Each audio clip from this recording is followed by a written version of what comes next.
Autre sujet de controverse en Israël, la question de l'intérim à la présidence. Il doit être assuré cet intérim par le président du Sénat, selon la loi.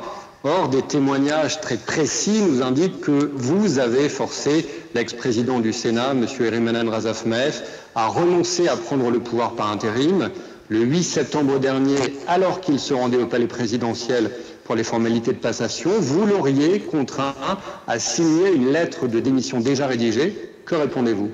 Ce n'est pas du tout dans notre méthode de forcer les gens. Nous avons notre parti politique, nous avons notre ligne et notre vision par rapport à la gestion de la nation.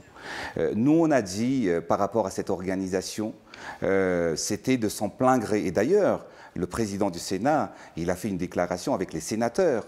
Il n'y avait pas du tout de forcing. Donc, il a fait une déclaration, il a accepté. Mais vous savez, parfois, le pouvoir corrompt.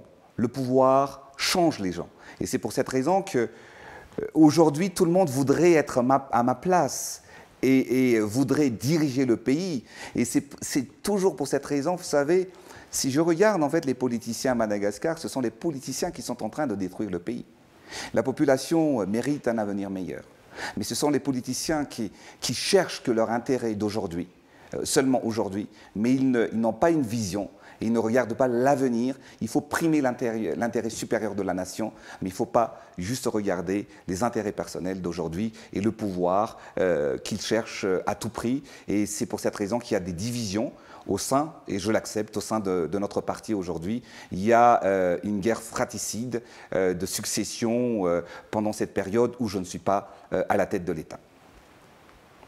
Mais tout de même, pourquoi le Sénat a décidé, suite aux accusations de son président contre vous, finalement, Andra Zoen, de le destituer pour déficience mentale, plutôt que de créer une commission d'enquête, par exemple? L'opposition dénonce évidemment un nouveau coup de force. Vous avez voulu écarter quelqu'un qui a dénoncé vos méthodes.